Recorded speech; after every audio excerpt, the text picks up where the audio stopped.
Welcome back, guys. It is the Brothers Geek Out podcast. It's only going to be me, Kibla, on the mic today with a special guest, Luke English. Thank you so much for coming on.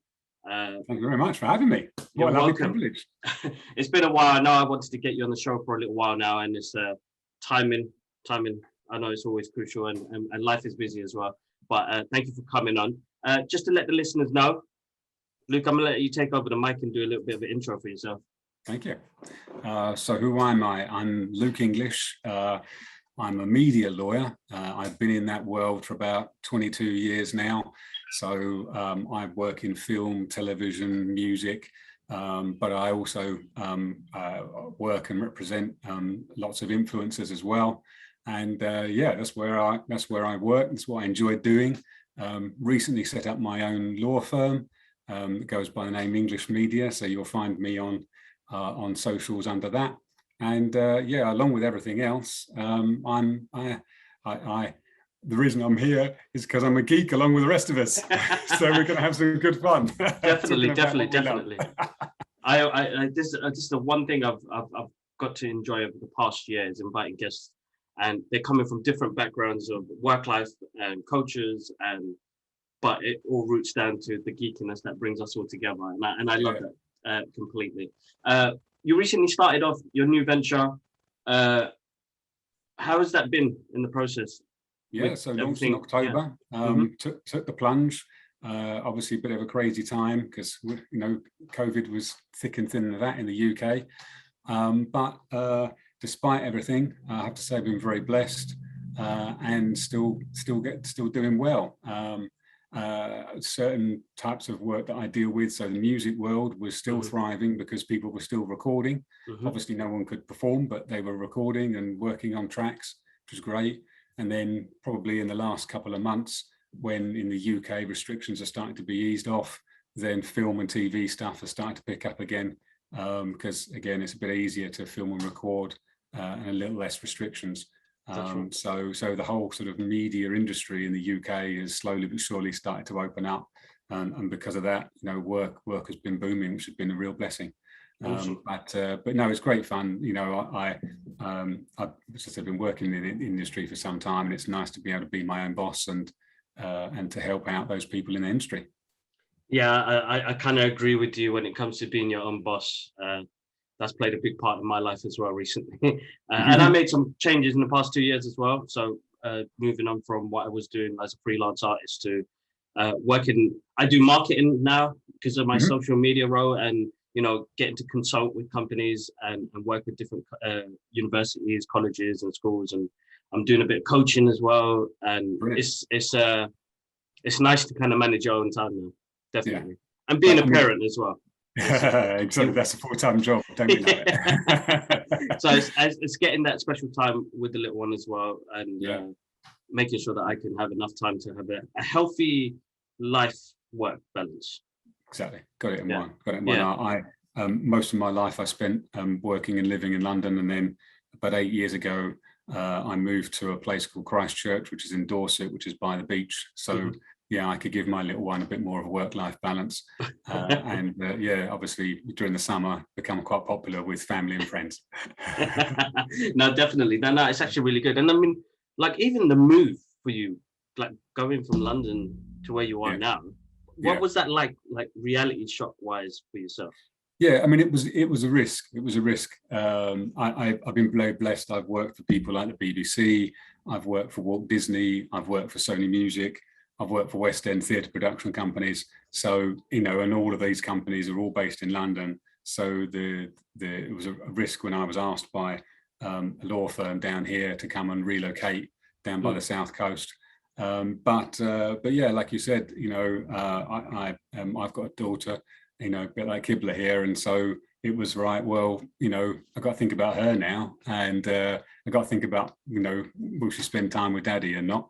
And so the opportunity to come down here, for me, it was a no-brainer. And yeah, it's different style of life, but we enjoy it down here. But I mean, going back to you, and you're saying, well, I'm doing marketing. What's great, is what I enjoy doing is the creativity. You know, I'm a lawyer, and you know, I negotiate and work on contracts for clients. But what I love doing is meeting people that are creative, and their ideas and their thoughts, and then making a creative, you know, whatever they've got in their brains, and then making that into something, whether it's music or film or, yeah, it's great, brilliant. No, that's right. I mean, I met you. I'm thinking probably we're going on like the 10 or 12 year mark. Through Archer, and that's right. I still have a good close working relationship with Archer. We are working on things together as well still, and coming up with a new project soon. But that's how I met Luke, and again, it was at one of his parties. It was a summer party I met you at. Definitely. We like to host our family. We like to host. We enjoy having people over here, and yeah, you know, we just like to bring people together, and half of it is just having family and friends, and half of it is networking, and that's what it's about, and bringing different people together from different walks of life and different jobs, and then seeing, well, what happens next, kind of thing. And so and that's what I enjoy doing. If you can connect people and bless them, then do it. No, of course. Your time that you did, like at your work, like you say, you worked with like Sony, Disney, and these big companies that produce like the mass amount of stuff that we get right now, and the content that we get right now. And I mean, what was it like for you in that time when you were working for these companies? Was you still a bit like, oh, I work for Sony, I work for Disney? Well, as I said, I had the privilege of working what they call in-house. So I was one of the in-house lawyers for Disney, and it's a great opportunity and a great company to work with. Their headquarters is based in Hammersmith,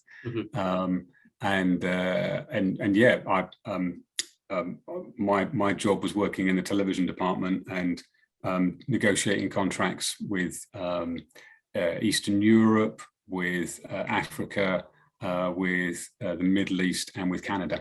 So those were my core territories to work with. So it's a great privilege to work with all the different broadcasters across all those different countries.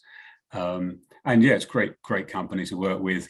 You know, they had horrible perks. I mean, you know, we had a 250 full HD, you know, 4K cinema in the basement, and every lunchtime on a Friday they'd have a new movie that you're allowed to watch during your lunch break. So, you know, it's a hard life. But, you know, it must have been. I had to live it, you know, and because of the position I was in, we got free tickets to any of the parks and discounts on the hotel, that's hard. Food and things. So, you know, taking trips to Disney World and Euro Disney, you know, but there you go. It is. You're listening to this, guys. It's the hard life. It's the hard life. But you got there with, like, you know, when it came to doing the job that you do now. I mean, it was a lot of hard work that you put in, a lot of time in. You put in, like, how do you persevere through moments that you thought, you know what, am I on the right track to do it? Because now you're on your own path. That's right. But your journey to that was, how was like? I mean, as I said, I've been very blessed, and you know, my first job, you know, having, you know, qualified, was working for the BBC. So that, I mean, that's a great place to start off with.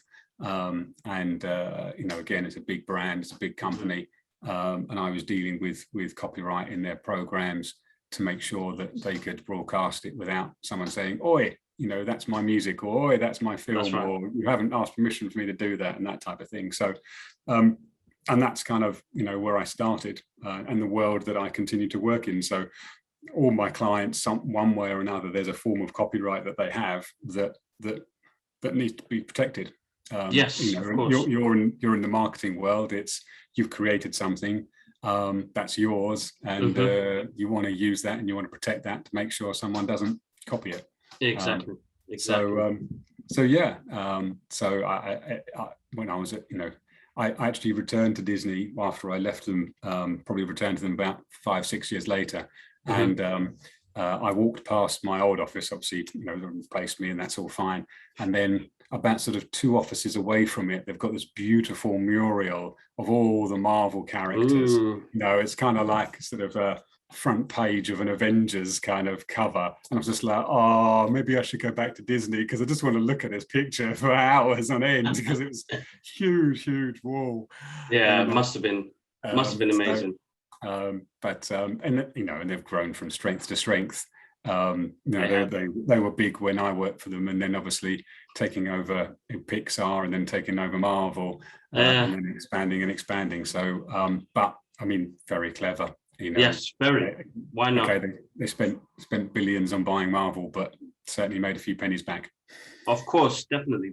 I mean, we're going to touch into like the geeky side of what we originally came on this podcast to do. What got you interested in the world of like comic books and the superhero world? So my first kind of major experience of comics was a little bit dark, I have to say, thinking about it. So I had a paper round when I was an early teenager, kind of 14, 15. I did it as well. You got to start somewhere. It's either Mackie D's or it's a paper round. Yeah, so, that's it. Yeah. So I did the paper round, and I remember, going to the newsagents, picking up the papers for the day, and then although it was just an independent newsagents, they had a lot of comics there, and I saw this comic, and it was a front page of a cartoon, a comic character called the Punisher, which I'd never heard of before. And for you geeks out there, it was a A4 comic, and it's the UK version of the Punisher. That's right. So there's a US one and there's a UK one, and it was the #1 copy. So it was the first original copy, and it had a little Punisher pin badge that you bought when you bought the comic. It came with it, and I'm like, oh, this looks quite cool. Being 14, never come across. I've heard of Superman and Batman. I've heard of the classics, but I'm like, who's this? Punisher. So picked that up, and along with Punisher stories, it also had. And again, this just proves how old it was. It had cartoon strips of RoboCop, because RoboCop, I mean, it had been and gone, but it was still a thing. Yeah. And so that was kind of like the sub character inside with the Punisher storyline. So I'm like, oh, okay, I like this. So from then onwards, sort of, I would continue to collect the UK versions, and then got into a bit more and realised that there was a whole world of US versions. Obviously, the traditional sized comic size rather than the A4 comic size. That's right. And then from that, I was like, well, okay, I'm collecting the Punisher. I'm collecting the Punisher Warzone, which was then a sort of another sub off of that. And then I thought, well, I wonder what other stuff's out there. And then I discovered there was lots of kind of team ups, and there's for example, there's a classic and team up where you've got the Punisher, Wolverine, and Ghost Rider up against Mephisto, which is kind of like the devil's son or something. So I'm like, you can't get any more geeky than that, So yeah, I sort of searched out to try and find if there's any more of those out there. So yeah, that's kind of where it all started, and built up a massive collection, primarily Punisher, but some of the sort of subs as the little collections of the other guys that come alongside. I mean, we're right now, and I'm sure we'll get to it later, there's the What If series on Disney Plus, and there's, again, going back some, there's a What If the Punisher kills Daredevil. So they're always kind of at each other, and then there's this whole storyline in a one-off comic that says, if you killed Daredevil, what would happen? And in the end, I'm afraid, slight spoiler alert, so to turn off for 5 seconds. In the end, the Punisher has to go off and kill practically every superhero going, because they all get annoyed with him that he'd killed Daredevil. That's right. And there's lots of ways and means that the Punisher has to kill everyone. So yeah, again, I collected some of the What Ifs way back when, and it's great to see them put into fruition now on the big screen, on Disney Plus. So no, of course, definitely. It's I know we'll talk more about it, because it was a really good episode as well. And for me personally as well, just to see the What If become an animation series, it's like, oh my god, I'm still here. This is great content. It's awesome, isn't it? So it really got me. To actually see it. Yeah, it was. Yeah, it's still mind-boggling, because I watched it yesterday on the train journey to Birmingham, and I was like, literally, actually, I was in tears.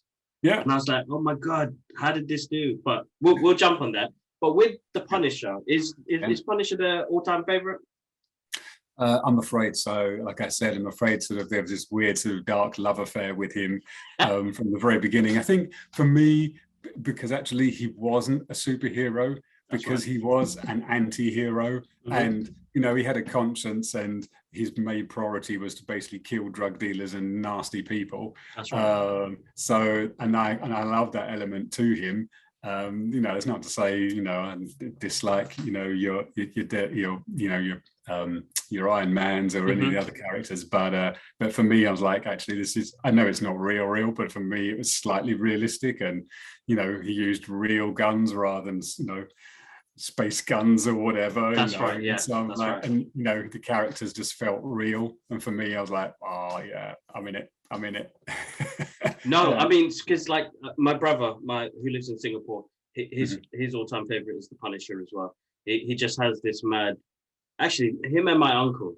My uncle loved the Punisher, and then my brother probably took that on as well. And he was like, because his willpower to continue and to keep going, even after a big beatdown, he still has that, determination to keep moving forward. And my brother's taking that onto his fighting career, doing MMA and stuff like that. Yeah. And he was like, every time I read a Punisher comic, even if it's against the Marvel universe, he still ends up doing it.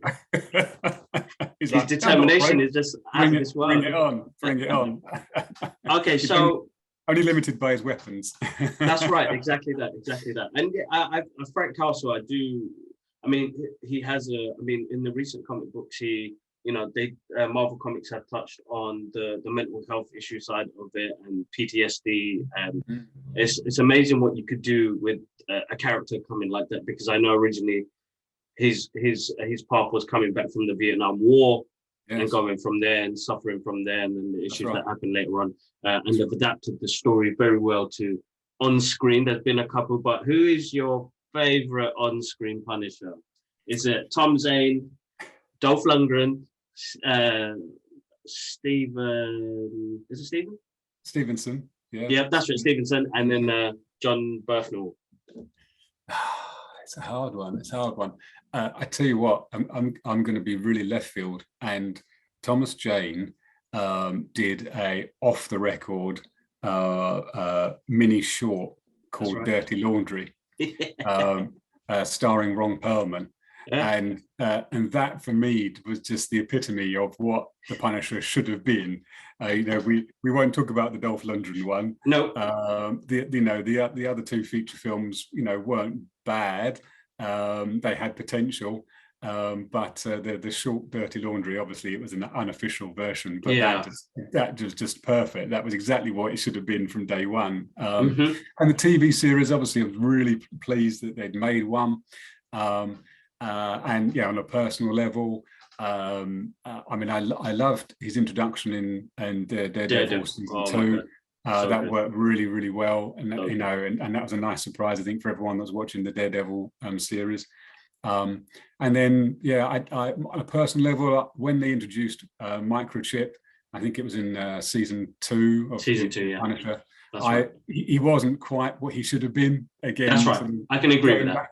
Going back to sort of the origins of the comics, he wasn't quite what he should have been, and they slightly adapted it too much for me to say, oh, I really love the character and I really enjoy what they're doing. So, I appreciate you've got to have poetic license.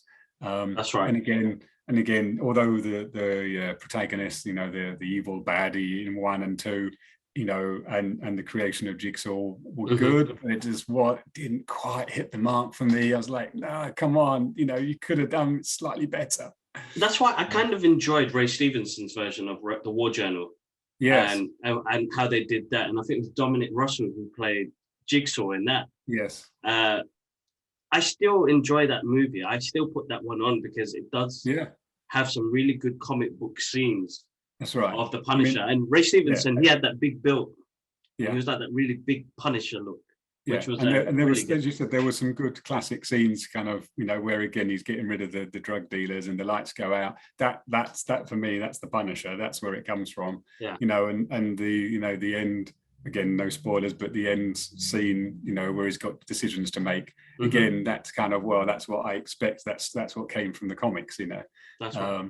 I think it's got a lot of potential, and there's a lot more to come. I think they just need to go back to the original source a bit more, because there's some great storylines in the original source, and I think we you know, they all learned now that when you look at sort of the major Marvel Universe films, when they've gone back to the original source, they've actually been more successful than, well, I've got a character, I haven't looked at any of the source, I'm just going to slightly tweak it and see what happens. I think, yeah, very true, very true. Better. It does. And it's like you've got 100 years of mythology there almost. I mean, Punisher's been around since, is it the late 60s?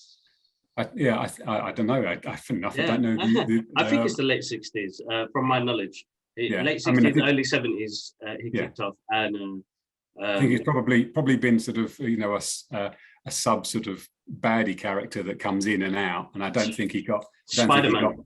Spider-Man. Probably. Yeah, so it was the late 60s. So it was Spider-Man. He was introduced in that, and then you know, they've got that mythology there. They just need to use it. And as you said, they've done it with several other Marvel entities. It's just to use that as a basis to continue. I mean, the reason why Batman still works, even though we've seen the story 1,000 times, even tweaking it a little bit, they still use the mythology, which we love, and the characters that we still love as well. You go back to the source. Yeah. And you'll get, and the thing is that the bottom line is, if you go back to the source, you're then pleasing the comic book fans, and then you'll get a much better response, you know. That's right. The reviews will be better, the more people will want to watch it, because they'll go, oh mate, this is classic, this is where it should be. But yeah, I mean, sorry, it's slightly digressing, but going back to it, you're right. I mean, you know, I recall one of the comics in which the Punisher had a bad episode, being left stranded in the ocean, you know, and again, you know, this is, you know, I don't know, 15, 20 years ago comic, but it was, again, there was a whole build up of, hold on, this actually has a mental effect on people, you know, and it wasn't just, well, I'm rock hard and nothing phases me. There was a whole, you know, storyline about if he then went anywhere near the water, he was feeling fearful, and how does he overcome that? Right. Kind of That's thing. right. So even, you know, even 20 years ago, they were thinking, actually, let's make this guy even more human than he is. That's right. That's right. Good. That's right. No, it was really good. Really good. Really good. If there's any other characters in any of the universes or whatever, who would it be? Oh, that's a really difficult question.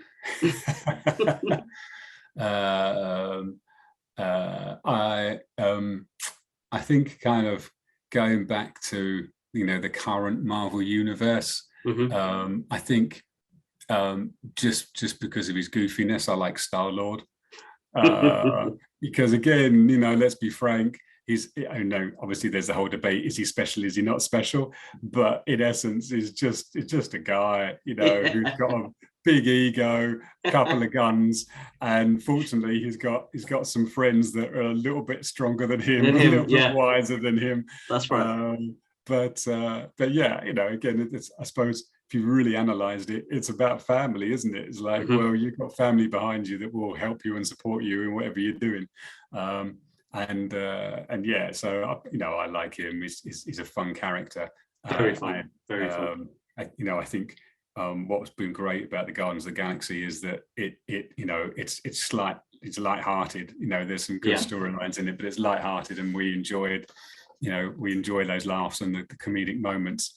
That's right. That's right. Definitely. It's pretty cool, because what James Gunn did was use characters that, again, not many people knew of. He knows how to use misfits in his films. I mean, with his recent film, he just knows how to use misfits and play them off really well. And that's always good and nice, because he loves the source material as well. Even when I was reading Guardians of the Galaxy and they said that they were going to do a movie, it was actually in between a story of the Infinity Saga, and they were Guardians of the Galaxy, and they were all random characters. They even had a Captain America who was a Native American who was Captain America 287. Wow. Yeah, so like it was more based like really into the future. But then he pulled out characters from the story. And I mean, although I haven't collected any of it, I'm conscious that actually the Guardians of the Galaxy that we see on the telly aren't the original Guardians of the Galaxy, because there was, there's the origin story is they were miles away, and I think Odin was part of the original crew off the top of my head, So yeah, again, there's go back to the source material. There's loads to play with if they wanted to. Exactly that. So, I mean, we'll jump into what if, because I think it goes with what we're talking about as well. I mean, how have you found the first 2 episodes? Oh, I mean, it's just superb. I can't fault it. Both, again, forgive everyone for listening. There's going to be some spoilers. Spoilers alert. But first episode was superb. My wife and I both love the Carter TV series anyway, so we followed those, we enjoyed those, and then obviously to sort of throw into the mix what would happen if she became Captain America, and obviously both of us coming from the UK, there's this lovely geeky moment where the Shield, instead of having sort of the Sebi sort of red, white, and blue of the American flag, has got kind of the red, white, and blue of the British flag. So obviously there's a little bit of cheering going on in our house when that happened. But the storyline was great. Obviously there's sort of hints from the original and then little twists. Thoroughly enjoyed episode 1. And then brace yourself, everybody. Episode 2. Oh, wow. I watched that last night. And you would have to have not been on social media to know that was sadly Chadwick Boseman's last acting role. Wow, just wow. It was a great episode, wasn't it? Like it had a lot of heart, and it had I just felt like what he represented in the time he was here in that one cartoon, because what they threw in the mix, and guys, again, spoilers, and it's too late if you haven't seen it. Where have you been? What they did with with the story, what they did about him bringing a bit of harmony to all the worlds, and what he did with the character flip with Thanos, absolutely destroyed me. I was like, this is brilliant. Mind blowing. It was so good. As you said, you just got the impression that I mean, whoever the writer was, kudos to you. You'd thrown into, the heart of who he was into that one episode, and epitomized him. It really did. It did. It was great to see the Guardians of the Galaxy with some extra friends, let's say. That's right. And slight change on who the main baddie was going to be. It was beautiful. Obviously deeply sad, but as a send-off episode, you couldn't wish for more. Brilliant. I'm loving both of them. I think they've done really well with it, and I'm anxious about the zombie one coming up. I don't know how that one's going to land, but the first two have been superb, and again they've just worked it perfectly. They have. They've got some good writers on there. I mean, even the first one got me emotional towards the end when you do the character role reverse. And when he was like, when she was like, oh, I had a date at the end. And I was like, oh, man, why are you guys like, I know I'm getting soft in my old age. I was like, oh, my wife was Planned Parenthood does that, but here we go. But it was like, it got me. And then I think the same thing, I was on the train yesterday when I was watching it, and I was giggling through it all. I mean, I had my face mask on, but if you'd see my eyes squinting because I was smiling so much. They made him so charismatic, and everybody around him worked really well as well. I'm trying to remember the actor's name at the beginning, who, when they started having a fight, and he was like, "Oh, I'm sorry, I didn't mean to hit you." They changed his role as well. He was much more comedic than he was in Guardians of the Galaxy. Oh yes. Digimon Houston. That's it. Yes, that's right. Yeah. Brilliant. That's right. Yeah, and you're expecting it there to be the massive fight, and it's like, oh no, I respect you. I know who you are. It's like, whoa, I didn't expect this to happen. That's brilliant. I love it. Nice twist. Really good animation for me. I loved every bit of how it looked, how it feels. And guys, if you guys got a 4K TV, you're gonna love the visuals on this. It's absolutely stunning.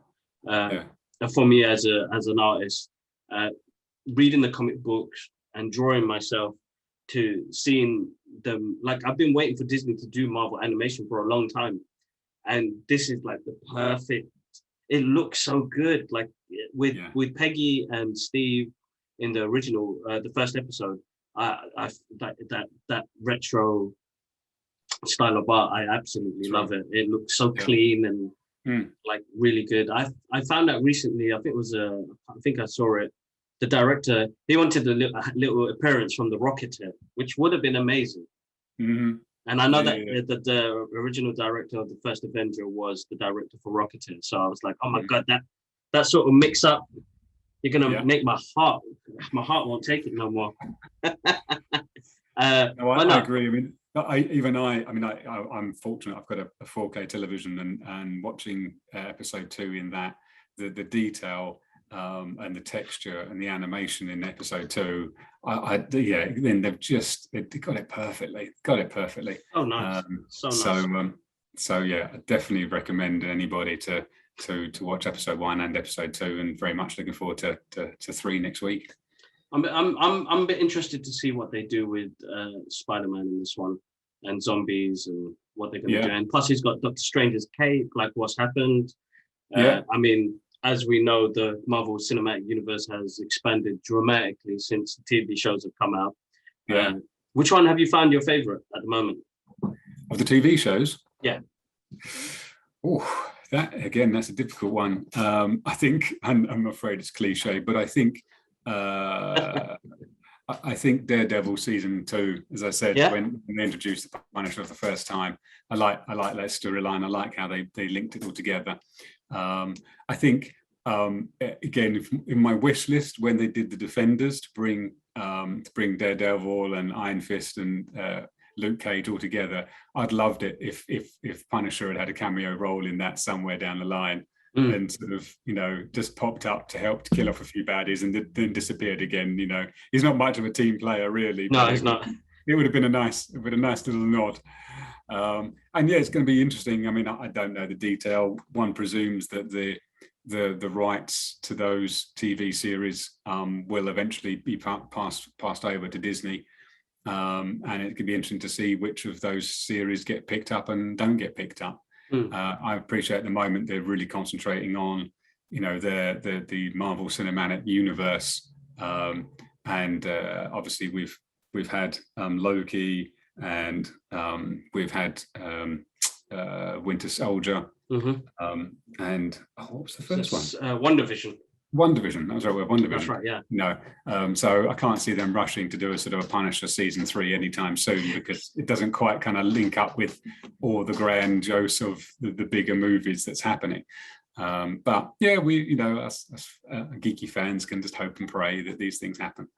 I mean, with that as well, saying that, because I know like the fandom has changed dramatically now, where I'm kind of like aged fine wine right now, and really for me it's a treat for me. I'm really I don't know, I really appreciate what I'm getting now, because 20 years ago when I was reading this in a book, I would have never imagined to see it on the big screen. Like when I first saw the first Iron Man, Spider-Man, Sam Raimi's Spider-Man, I was blown.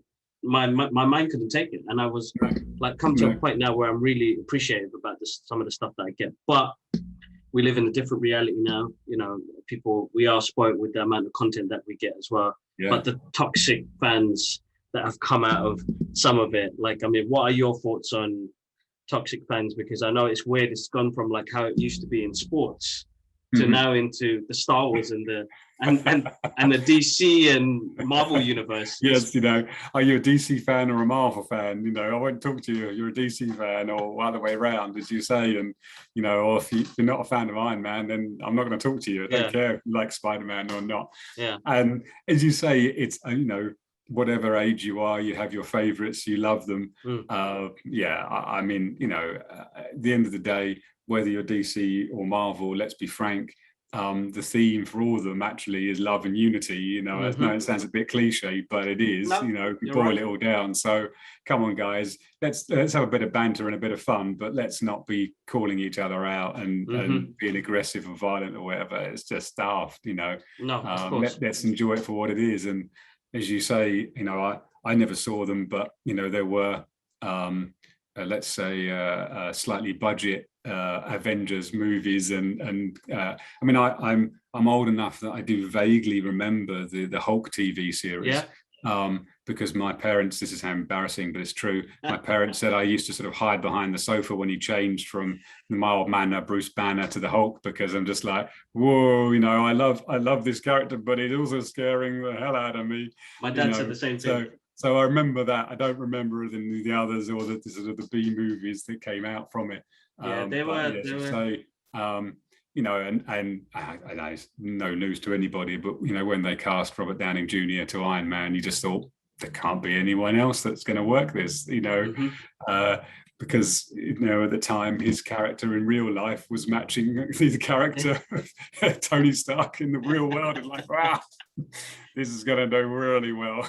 So it did. I mean, how did you I think for me personally, I mean, it's a great transition to what he's done and what he's doing now, because I know he's working on various projects as well. But when it came to watching Endgame, what was it like for you when you saw that movie? Well, I mean, I think for all of us, there was this build-up, wasn't there? I mean, from Iron Man onwards of, hold on a moment, there's just, no, it's not just Iron Man, then there's Iron Man 2, and then there's Captain America, and then all of a sudden, they're building up. Hold on a moment, they're going to bring them together in one Avengers movie? Oh, this is mind-blowing. Well, hold on a moment, then we're not just going to get that, we're going to get sort of a trilogy or, a whole rafter of Avenger movies, and it's all part of an overall storyline, and they're going to bring it on. You just think, wow, these writers are amazing. How do they come up with this? And then to watch Endgame, sort of accumulation of so many years of all these movies all rolled into one final battle and final scene, which obviously is a heartbreaking scene. Trying not to say too many spoilers. It's been almost, how many years it's been, guys? But yeah, absolutely amazing. And then, obviously off the back of that, they're like, right, okay, that's over, and let's now concentrate on what's happening now. And so, in one division, obviously they touched on that very early on, right? Well, hold on a moment, everyone disappeared, and then all of a sudden they're all back. That's right. And then what happens? And actually there was the human element to that. People moved on, people remarried, people had kids, people, whatever. And then I've just come back into my family unit, and hold on a moment, wife's remarried, my daughter's grown up, she's not, she's not 10 anymore, she's, whatever, 17, 18. Wow, mind blowing. It is. That is actually a very cool concept. Yeah. And then, and they're continuing, all the TV series since then have been continuing this sort of the theme of how would that work? And, some people are really happy to be reunited, and they didn't get remarried, and, they're happy to be reunited with their husband and wife that got taken away. And then some are like, whoa, hold on a moment, and repatriation, and that's right. What, the Winter Soldier was all about. That's right. What would happen, and, sadly, there's a reality in real life of repatriation. It's, immigration, what would happen? And all of a sudden, whatever, I've forgotten the exact number, but 7 billion people all of a sudden come back onto the earth, That's right, yeah. And so, there's real sort of human themes that go along, obviously, the fun fantasy that we enjoy. No, of course, and they've always got that in the silver lining that, reality does clash with fantasy. So which is amazing that they can do that. And where they're heading now and what we're in for in the next couple of months, you know, it's gonna be. I mean, even I saw you mentioned it earlier in your latest podcast, talking about the Eternals. So the Eternals trailer, for all those who don't know, has just dropped the final trailer. And even in that trailer, there's a point question, guys, where were you? You know, you've been sitting on this earth for billions of years, whatever. What happened with that? Why didn't you intervene with Thanos? You know, why didn't you intervene when the 7 billion people reappeared? Exactly. What have you been doing? And that's great. And there's a brilliant link already, just like slam right in there. And then obviously we'll discover when we go and see it, kind of what the background to that is. What the background is that. I love the fact that they got Camden Town in there, in that scene. That actually really, I was like, yes, they've got a bit in here. But I know they've been shooting a lot of the movies here in the UK as well. We're very fortunate in the UK. We have a big film studio called Pinewood, which is sort of most famous for the James Bond movies. But I know that Disney and Marvel have taken over most of the studios there to really focus on the feature films and the TV series. So a lot of it being filmed here, which is a great privilege to be part of. Always, it is, definitely. It always gets me excited. I mean, even in lowly Dorset down here, we had they're filming, or they did start filming parts of the new Boba Fett TV series. Oh, nice. Which got me extremely excited, because you know, we could be on this podcast for hours, but if we're talking about Star Wars, I'm afraid I'm a Boba Fett fan, and boy does it annoy my daughter. If you want me to geek out, I can't wait for December. No, definitely, same here. I mean, it's weird because like The Mandalorian, for me personally, reignited my love for Star Wars again. I know that things move on and things happen and projects happen in between, and you know, we're human at the end of the day. There's things we're going to like and things we're not going to like. I still love the movies. I still watch them, but I'll always be a fan of what I originally grew up with. And The Mandalorian gave me that feel, and if they can do that with Boba Fett, then I'm gonna be just. Yeah, I mean, he's my favorite character in Star Wars, full stop. And then obviously when they launched The Mandalorian, I appreciate it's not the same, but you know, similar world. Let's put it that way. That's right. Again, they launched Disney Plus primarily off the back of that TV series. That's amazing. And again, you know, I personally, I loved season 1, really enjoyed it. And then came season 2, and season 2 knocked season 1 out of the park, which I think is always very rare. You often get a dud season 2. That's right. And then do the teaser to say, oh, Bubba's coming in December. And I'm just like, oh, wow. I mean, the end of season 2 was awesome enough as it was. And then they do a little sort of 30-second teaser. And I'd be intrigued to see how they lay it out, because Mandalorian, I've got a 9-year-old daughter. I've let her watch most of it because it's sort of fairly PG, side. But if you're going to do Bubba, and you're going to do it properly, because I maybe I slightly lied to you, Kibler, because I do have a lot of Boba Fett comics at home, and so if you're going to do Bubba, you got to be a little bit more violent, I'm afraid, and a little bit more gory. So it'll be interesting to see where they play it. That's right, definitely. I mean, even with. As you said, in The Mandalorian, they did a lot of things, and it made it, you know, child friendly as soon as possible. And even the last scene, I was thinking, you know, could you imagine he did that with any other like Star Troopers? But they couldn't have done that. That's why they used robots. Yeah, they use robots, exactly. That's using robots. And then it's less violent because you're just destroying robots and you don't feel emotionally connected to it, and there's no blood and guts. But again, that's the magic of, you know, Disney trying to make sure that it's created a bigger audience as it possibly could. Because it's weird, because now that Disney own, so I know that when they got 20th Century Fox, and they've recently started Predator and Aliens in the comic books, and they're starting to merge in with the Avengers and the X-Men. I wonder what they do when they start filming, when they start making the movie. Like, how would that work? It's interesting. I mean, I saw a funny tweet on Twitter. Someone said, "What's your favorite Disney movie?" And then a friend of mine who's a horror director replied and said Pulp Fiction. And everyone was like, what? And what they didn't realize, because I knew this because I worked at Disney at the time, Disney owned Miramax.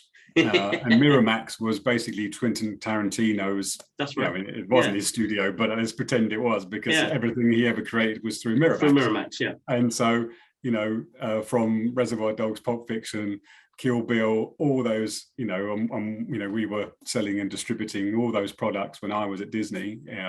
And so it was obviously a funny little tweet, but actually there has been a time when Disney did do 18s, they did do blood and guts, they did do violence, but it was a separate studio. And so it was under Miramax, it wasn't under Disney. Under Disney, so as you say, how do you because they'll still do it under 20th Century Fox umbrella, wouldn't they? Yeah, one imagine so. And if you've got Disney Plus, you've got Disney Plus, and then they've got Star, which is the slightly more adult 12 plus rating, films and series. That's right. And I noticed actually, because I'm privileged to be able to have Disney Plus, that Aliens is now available on it. I saw it the other day. Yeah. I saw it the other day. For me, I'm looking forward to seeing. I want to better see all of them all in one block. But again, because of the world I work in, and I know you've got film rights, and certain studios own it for a certain period of time. And for example, Amazon could have Alien 3 until 2022, and that's right. Netflix could have the other one until 2025 or something. So you've got to wait for all those to finish. All those licenses to finish, then you can have the whole lot. So I'll wait patiently. So I've seen like they've been updating their library on that sort of basis, because different studios own different things, and it's weird how like learning more about that as I've got into this industry a little bit more.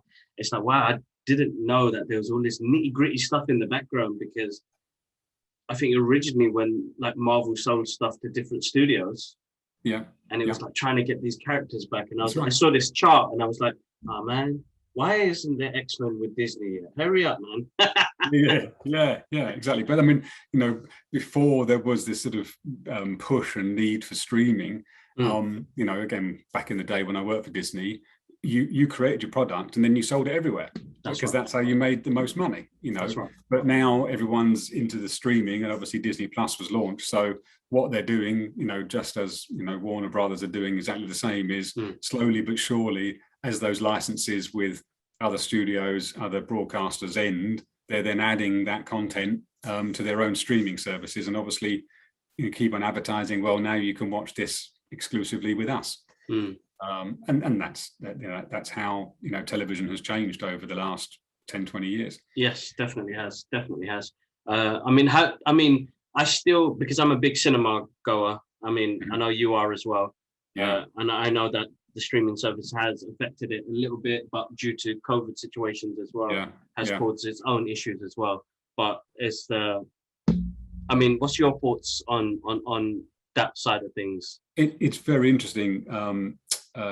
Trolls 2 was launched exclusively, on a streaming service / pay-per-view, and don't quote me on this, but I think it was something like £20 to watch it. Right. And instead of the traditional, you could download it and watch it, 3 or 4 days, it was 24 hours, 20 quid. And there was no theatrical release, because in the UK and most of the world, there was no cinemas, That's right. Out. And that caused a massive argument with a lot of the big cinema chains, because they're like, look, this is a massive title. Why couldn't you postponed it until we're in a better position to be able to launch it? But it did well. And again, rightly or wrongly, it was the height of COVID. And if you've got kids and they're screaming and you've got nothing to watch, you're like, oh, I'll pay that 20 quid just so they can sit down for an hour and a half and watch something, please. That's right. So that was kind of, for me, at least, that's, from my knowledge, that was kind of the launch of it. And then all of a sudden, the other studios went, hold on a moment, this isn't a bad idea. If we've got product that we don't think is really going to shift that well in the theatre, why don't we do it exclusively? And there was kind of the in Disney, well, what are you going to do? When's Black Widow going to come out, and is it going to be exclusive to the streaming service, or is it going to be launch day and date with theatre, and how does that work? And that, is, again, if you read in the news, that was the controversy, because that's right. It came out on Disney Plus, but as a premium, so you had to pay for the service. And again, it was only a 24-hour or 2-day. I think it was 24-hour viewing purchase. Yeah, that's right. Yeah, and then Scarlett Johansson rightly said, "Hold on a moment, you have indirectly reduced my fees here." Because for those that are listening, as I said, I draft and negotiate film contracts, and if you're a lead actress, as she is, she will have a deal to say a percentage of the box office and the profits of that film will go towards her. And again, I don't know the exact detail, but supposedly, according to social media, I've lost out on £50 million of what would be and that's just a margin of the profit you would make if this had gone to theatre first. Yeah, that's right. And that was her argument. And I have to say, as a lawyer from, if I was representing her, I would agree with that. Yeah, no, of course. And what we don't know is the small print as to whether, there was agreed that it was going to be exclusive on Premiere, or whether actually it was agreed that it would be theatrical first, or a mixture of the two. And that's the controversy. And so, and that's hard, because if I'm an actor or I'm a director or I've got a share in that film and it's only limited to Premiere on a particular streaming service, again, through HBO, they did Justice League, for example. How does that work? Because I'm actually going to lose money on this. That's right. So how are you going to make that up to me? And yeah, it's hard. I mean, in the UK, we're very fortunate, and cinemas are now open. That's right. And you can watch Black Widow in the cinemas, and there was a cinema release. But instead of way back in the day, would have what's called windows. So it would be a cinema release for a certain period of time. That's right. Then after the cinema release, it would be a pay-per-view viewing on a premium broadcaster. For example, in the UK, it would be with Sky. That's right. And then after that, you would then have, a longer window. Then you then get it to the general broadcasters. But obviously things have drastically changed now. And yeah, you just go premium plus straight to the pay-per-view rather than even having the theatrical release. That's right. So yeah, it'd be interesting to see how that all pans out. I haven't checked to see whether they've agreed a settlement or what's going to happen on that. I haven't heard anything either yet. But I entirely understand, and supposedly I've forgotten what her surname is, but Emma, actress Emma, who played Cruella in the Cruella movie. Emma Stone, yeah. Emma Stone. Apparently, she followed suit with Scarlett Johansson and has complained to Disney for her part, because again, Cruella went exclusively on Premiere. That's right. And although I had also read recently that she's now agreed to do Cruella 2. So perhaps they sat down the table and had a discussion, and some money was passed hands. We never know. Oh yeah. But yeah, but I get it. It's hard, It as is. a consumer. Great for us, brilliant. We don't have to leave our sofas to watch it. That's right. That's right. And when on a personal level, when I first heard Trolls 2, 20 quid, I was like, oh, it's a lot of money, And then when someone went, hold on a moment, I'm making figures up here, but like £12 for a cinema ticket, and then there's two of you, that's then £24, and then you then get popcorn, and then you get a milkshake, and then and it could be like 40 quid by the time you've left the cinema. And that's right. Actually, 20 quid's a bargain. Let's do it. So, no, it's true. It's true. I could have my whole family here, and I can watch it for 20 quid. But what you miss out on, which I do enjoy, is obviously the experience, the cinema experience. Of course, yeah, that's right. That's right, definitely. I know you and I were. You saw it slightly earlier than I did, but you and I were fortunate to see the new Suicide Squad.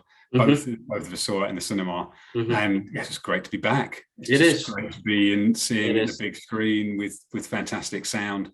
That's right. That's right. And that movie was mind blowing enough as it was, and you needed to watch that in cinema. No, definitely. It was good fun, and to be honest, every time I've got the chance, and most of the cinemas they're doing great at the moment when it comes to COVID restrictions and keeping everybody separated and everything, and making you feel comfortable as well. Because that's the key, isn't it? I'm gonna take this risk to go out to watch a film, and I don't want to catch COVID. Yeah. They've got sanitation stations everywhere. Social distance is working really well. But even watching the UK premiere of The Suicide Squad and what they did there in the IMAX cinema, I was like, right, you guys they're doing their work to keep people safe. Mm-hmm. They're doing a great job, and I really enjoyed it, and the atmosphere was great. Just I'm glad they're opened and that I can go enjoy things. So I've got actually a few on my list before I head off to Birmingham this weekend. I've got Free Guy, Ryan Reynolds one, and I think a couple of weeks we've got Shang-Chi for the Marvel Cinematic Universe. The last trailer dropped for that recently as well. Yeah, I'm looking forward to that. Definitely looking forward to that. And that, at a personal level, I think that's quite left field, of a Marvel character. So again, it's going to be very fascinating how that plans out. That's right. Obviously, again, forgive everyone for some spoilers, but looking in the trailer, there was looked like there was the Abomination in there. That's right. Like, wow, this is brilliant. So it's like they've gone back 10 years to bring. Yeah, they're going to bring in some slightly obscure but well-known characters, and how's that all going to pan out, and how's that then going to link? Obviously, we're all keen to find out how the new, Marvel universe is going to expand. So it's going to be good, and great cast as well. Definitely great cast. Definitely, I'm looking forward to it. But yeah, no, definitely. All right, Luke. I think we've gone over the 1 hour mark. We have indeed, but this is it. We can be on this chat for hours and hours. No, of course, it's definitely, and that was the main thing. I mean, for the listeners to know the work you're doing and kind of motivate and inspire in different industries as well. Yeah. That hard work, it pays off, guys. Just got to be at it, and you'll be able to work with companies. And I'd never ever thought I'd work for some of the companies and meet the people that I've met in the past 10 years of my lifetime, being focused on what I was doing. And I think it's really adamant to do that. And going into coaching and teaching now, so I'm teaching some ages of 17, they're not kids, 17 to 25, young adults about digital art in Birmingham at Aston University on a 2-week course. So fantastic. Like yesterday was induction day, and it was just seeing these eager young adults ready to get into the industry, and there was so much talent in the room.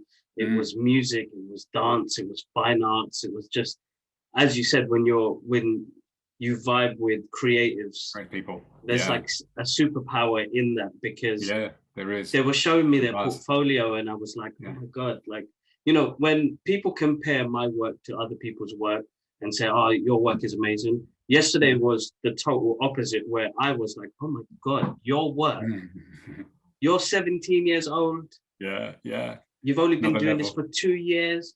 That is beautiful. Like it really made me proud to see the type of work that people come out with, and it was like giving them that inspiration to kind of push further on it and say that you just have to put yourself out there. And I think that's always been the hardest part. Doesn't matter, depending on the type of person you are, is getting yourself out there, networking, and you have to do some things that are outside your comfort zone. And it was the first day, and I was already really proud of what they did, and that's amazing. And it really, you're right. I mean, the industry we're in, I'm afraid it is networking, and I wouldn't be where I am today if it wasn't for that, as you say, you get out your comfort zone, you talk to people, find out who they are and what they're about, and you swap numbers, and you never know when you're going to call them and chat to them again. And that's really important, because it is very much about that sort of part of the world. That's right. And I think, just going back to slightly what you were saying, I know it's cliche, but it's the classic Star Wars quote about the apprentice now becoming the master. It's a little bit like that, isn't it? Exactly that. I'm going to sort of be a bit of an old man, but it's also about legacy, and it's what we're at a certain age now. It's like, well, hold on a moment, maybe I should be passing on my knowledge to the next generation and building them up. And if they become better than me, well, great. Exactly. Again, cliche, but it's about standing on the shoulders of the next person, isn't it? So. No, definitely, without a doubt. Yeah. All right, cool. Luke, thank you so much for joining me. No, it's my pleasure. That was like, it didn't even feel like an hour, that. So, that you're going to come on to our next show. So I think what I would love to do is, when the what ifs are finished, we could do a bit of a breakdown together. Oh, love that. Yeah, Love so that. we Really do enjoy that. it. We do that. So, guys, Yeah. Luke, or where will we find all your stuff? I will put them in the description. Oh, I it's know we very have kind of you. Very so kind much, of you. so much So, social media that. yeah, it is. It is. So you'll find me on Twitter under English Media. I think you'll find me. You'll find me on Instagram under Luke the Lawyer, and you'll find me on Facebook again. I think under English Media, and then I have a website which is www.english-media.com. Nice and easy. That's it. So all the links again, guys. Please go follow, ask questions, and everything's all here for you. No, definitely. And Luke, massive thank you again. Great, Much appreciated. Great to catch up. Definitely. Look after yourself, my friend. You too. We'll catch up.